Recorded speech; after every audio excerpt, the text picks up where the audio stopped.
नमस्कार दोस्तों। राजस्थान के उदयपुर में जो कुछ भी हुआ है वह सामान्य अपराध तो नहीं लगता है। नुपुर शर्मा के समर्थक कन्हैया लाल की ब्रूटली हत्या की गई है। जिस जघन्य तरीके से हत्या को अंजाम दिया गया है वह सामान्य अपराध तो नहीं है। दोस्तों, मैं आपको बताऊं कि जब से मैं ये सुना हूँ मेरा मन काफ़ी परेशान है। सच मानिए तो जो लोग भी इस देश की संस्कृति को बचाने के लिए लड़ रहे हैं, जो हमारी साझी विरासत है, गंगा जमनी तहजीब है, देश में भाईचारा का माहौल बढ़ाने के लिए जो काम करते हैं, उनके दिल को गहरा चोट पहुंचा है। और मुझे पता है ये चोट सिर्फ और सिर्फ हमारे जैसे लोगों के लिए नहीं है, हर उस लोग के लिए जो इस देश को एक रखना चाहता है।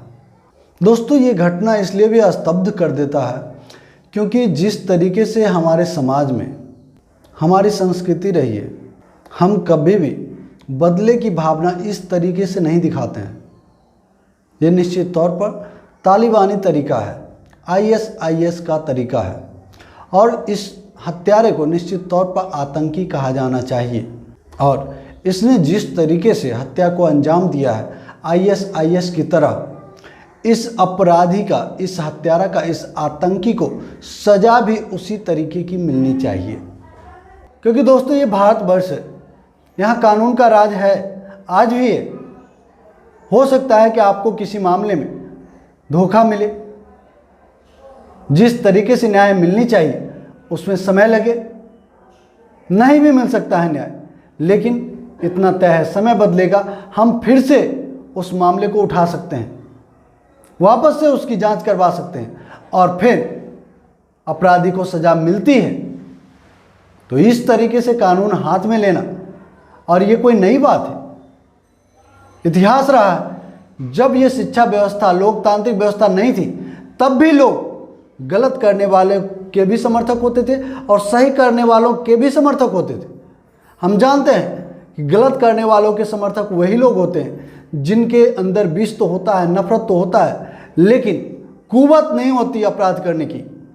लेकिन वही जब कुवत क्रूरता में बदल जाती है तब वो उस तरह की घटना को अंजाम देता है। और यही काम इस मामले में भी हुआ है।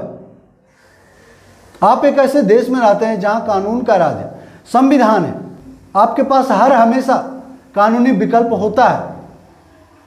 इसके बावजूद इस तरीके से आप आईएसआईएस की तरह तालिबानी तरीके से अपने विरोधियों को ठिकाना लगाएंगे।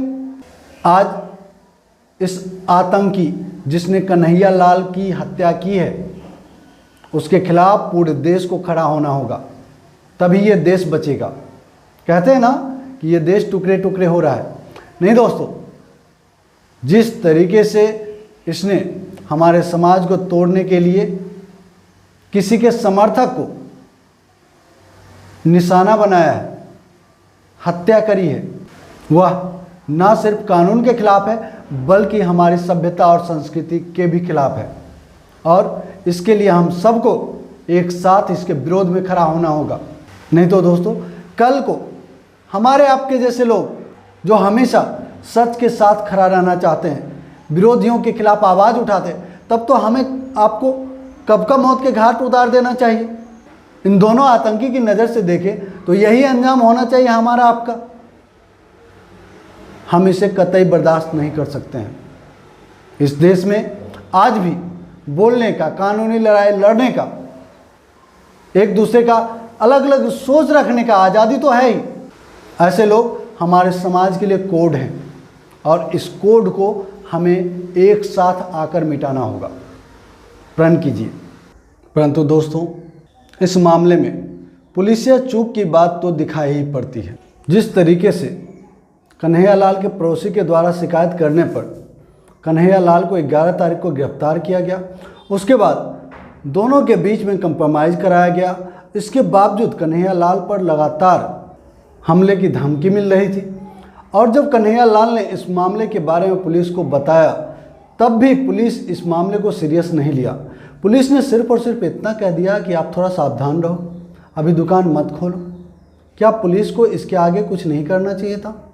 उन लोगों के बैकग्राउंड को नहीं देखा जाना चाहिए था? दोस्तों, आज ऐसे समय में हम जी रहे हैं जहाँ पर टेक्नोलॉजी हम पर हावी है। क्या पुलिस को इस मामले में सोशल मीडिया को नहीं खंगालना चाहिए कि कहाँ क्या चल रहा है? इससे पहले हमने कई ऐसे मामले देखे हैं जहाँ पर सोशल मीडिया के द्वारा पूरे के पूरे समाज में आग लगा दिया गया। इसके बावजूद आज हमारी पुलिस कर क्या रही है? सोशल मीडिया को आज भी उस तरीके से जांच के दायरे में नहीं ला रहा है जिस तरीके से लाया जाना चाहिए। मुझे लगता है कि आप सब भी हमारी बातों से सहमत होंगे, क्योंकि इस मामले में अगर पुलिस सोशल मीडिया पर पहले से नज़र बना के रखती, जिस तरीके से लगातार कन्हैया लाल पर धमकी भरे कॉल्स मैसेज मिल रहे थे, तो शायद इस तरह के जो हमले थे, आतंकी घटना थी, इसको टाला जा सकता था।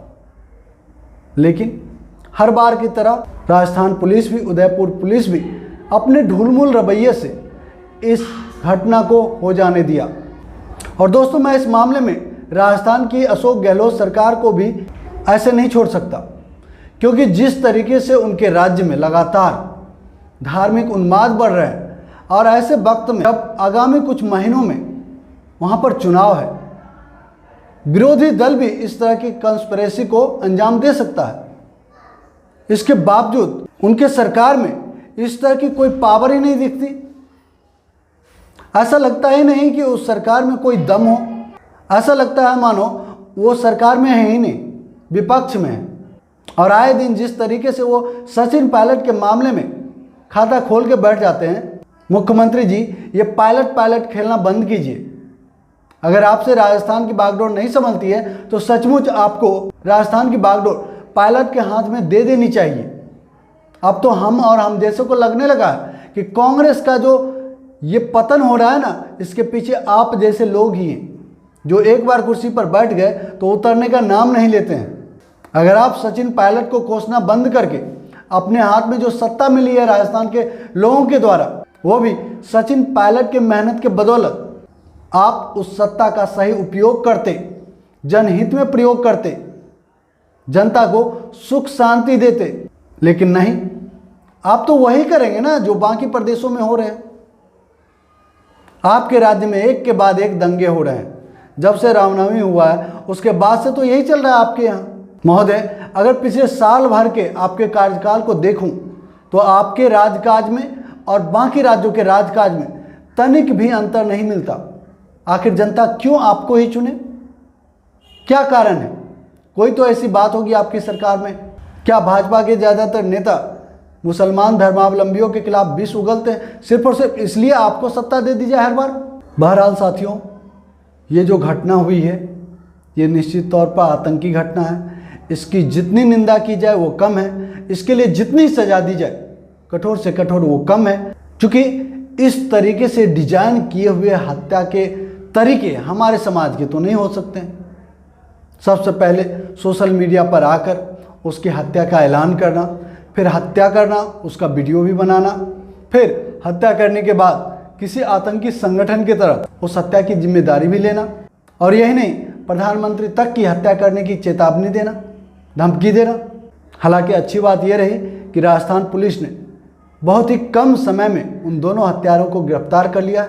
अब जरूरी है कि उसके पीछे कौन लोग हैं, किन परिस्थितियों में इस तरीके से सुनियोजित घटना को, आतंकी घटना को अंजाम दिया, कैसे उसके दिमाग में इस तरीके के तालिबानी तरीके से हत्या करने की सोच आई। कहीं उसके पीछे कोई संगठन तो नहीं, विदेशी साजिश तो नहीं। इस एंगल से भी इस घटना को जरूर से जरूर देखना चाहिए और उसके बाद जल्द से जल्द फास्ट ट्रायल के द्वारा दोषियों को कड़ी से कड़ी सजा दिलवाई जानी चाहिए। वीडियो के अंत में आप सभी साथी मेरे इस विचार से कहाँ तक सहमत हैं ज़रूर बताएं, क्योंकि दोस्तों आज वीडियो को लाइक और शेयर करने के लिए नहीं कहूँगा और ना ही सब्सक्राइब करने के लिए कहूँगा। जय हिंद, जय भारत, जय संविधान।